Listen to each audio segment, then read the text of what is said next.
Formula One games are making a comeback in North America. Okay, probably not. More like Sony's PlayStation 3 library is too small for them to afford leaving this beautiful game languishing on European shelves when people over here are starving for content. What's even better is that the game is very rookie-friendly, something you don't always get in an F1 game.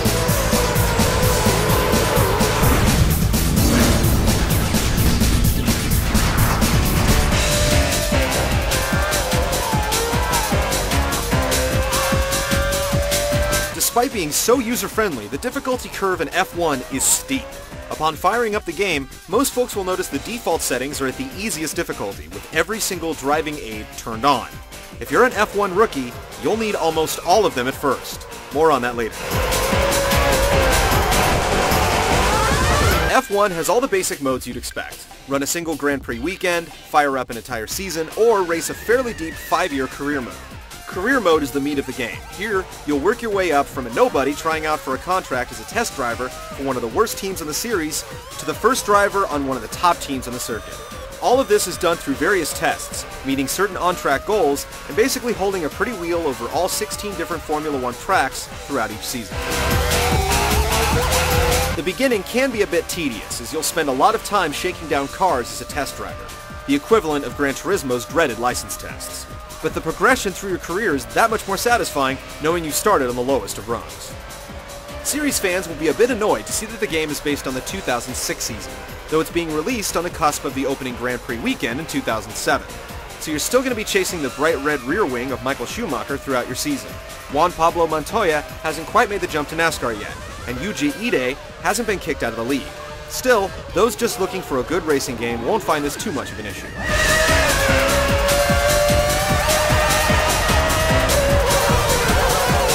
There's an online mode here as well, and it supports up to 12 players. But if you're looking for tournaments or anything, look elsewhere. All you get here is a very basic single race setup.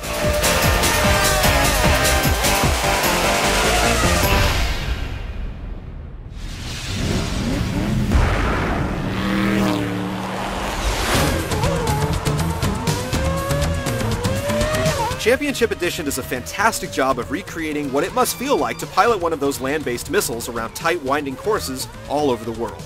The tremendous sense of speed and close quarters makes you feel like you're on the verge of a horrific accident at all times. It's simply awesome. It's also simply too hard to control, even with one of the handful of racing wheels the game supports. Turn off all the driving aids and pump the difficulty up and you'll be lucky to finish a race, let alone stand on the podium. That means you'll have all those driver aids turned on at first, which means the game all but drives the cars for you. Hardcore racers will enjoy the sense of accomplishment that comes from weaning themselves off these crutches, but most casual race fans will likely never want to put that much time into it. And it doesn't help that the AI seems to be based on the aforementioned Yuji Ide, which is to say it basically doesn't know you're there, or how to react to you when you attempt to pass. CPU drivers will maintain their racing line to a fault in F1, meaning if you don't steer well clear of them while attempting to outbrake or overtake, you will get taken out. And this will happen a lot. It's a problem that's plagued most F1 games since time began, and really detracts from Championship Edition.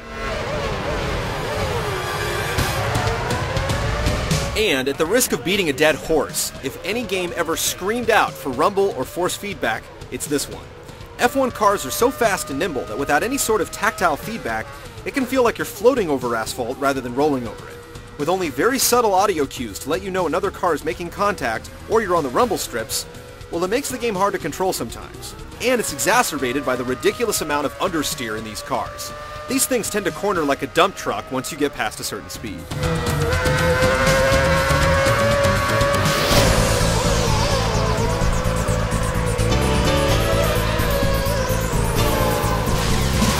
It's great to see Formula One come back to the North American gaming scene, and Championship Edition is a very solid entry. But it's a bit disappointing that, outside of the shiny new PS3 graphics, F1 still has all of the same problems we were seeing in these games years ago. It's a great showpiece and some good fun, but only F1 nuts need apply.